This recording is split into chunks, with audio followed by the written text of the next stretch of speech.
शिवयोगी श्री सिद्धरामेश्वर यांचं मंदिर आणि तलाव परिसर स्वच्छ असावा या गोष्टीसाठी मागील अनेक दिवसांपासून विविध समाज घटक आणि संघटना आग्रही आहेत। त्यातच सोमवारी सायंकाळी एका संघटनेने बंदिस्त करण्यात आलेली दीपमाळ मोकळी करण्यासाठी आंदोलन केले। सोमवारी सायंकाळी 5:30च्या सुमारास श्री सिद्धेश्वर देवस्थान भक्त समिती या संघटनेतर्फे पंचकट्टा परिसरात असणाऱ्या दीपमाळ स्थानावर आंदोलन करण्यात आले। प्रारंभी शिवयोगी श्री सिद्धरामेश्वर महाराज की जय अशा घोषणा देत या दीपमाळेला लावलेले कुलूप तोडण्यात आले। आतील परिसर स्वच्छ करावा असा या संघटनेच्या आंदोलनाचा विषय होता, परंतु संबंधित भाडेकरू आणि परिसरातील नागरिकांनी हस्तक्षेप केल्याने काही वेळ तणावाचे वातावरण निर्माण झाले होते। त्यामुळे पंचकट्टा चौकात काही वेळ वाहतूक खोळंबली। भक्त समितीचे अध्यक्ष विजय चोरडे यांनी त्यांच्या पदाधिकाऱ्यांना हाताशी धरून हा परिसर स्वच्छ करावा असा मानस करून आंदोलन केले होते, परंतु अनेकांनी हस्तक्षेप केल्याने आंदोलन तिथेच थांबले। परंतु आता शिवयोगी सिद्धरामेश्वर मंदिर आणि तलाव परिसर याचे पावित्र्य अबाधित राहावे आणि प्रतिकात्मक कुंभस्थान असणाऱ्या या परिसराची देखभाल दुरुस्ती नित्यनेमाने व्हावी यासाठी आता सोलापूरकर आक्रमक झाल्याचे दिसून येत आहे। नमस्कार,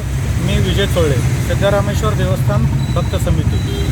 आज 10 तारीख पंचकट्ट्याजवळ सिद्धरामेश्वर महाराजांनी स्थापन केलेले 2 डिकमल आहेत। एक चांभार समाजाचा आहे, एक ढोर समाजाचा मान असलेले 2 डिकमल आहेत। त्यापैकी एक डिकमलची जी जागा आहे तर पाटील नावाच्या व्यक्तीने पंचकमिटीच्या माध्यमातून भाडे तत्वावरती घेतली होती। मागील 60-70 वर्षापासून त्यांचे कब्जे वहिवाट आहेत आणि त्या डिकमलला लागून पूर्वापार चालत आलेली एक जुनी वहिवाट आहे।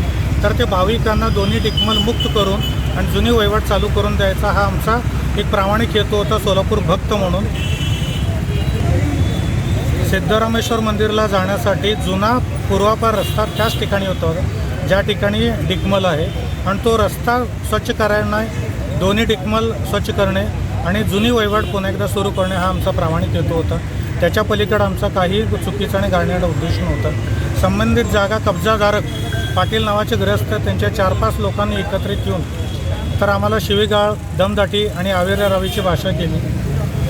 आमचे बाचाबाची झाली। आमची मागणी एवढीच आहे, तमाम सोलापूरकरांना एवढी मागणी आहे की संबंधित दोन्ही डिकमळ अतिक्रमणमुक्त व जुना वहिवाट सुरू व्हावी आणि भाविकांना मंदिराला जाण्याचा जुना रस्ता सोयीचा व्हावा। ताज्या बातम्या पाहण्यासाठी प्राईम महाराष्ट्र न्यूज चॅनलला सबस्क्राईब करा।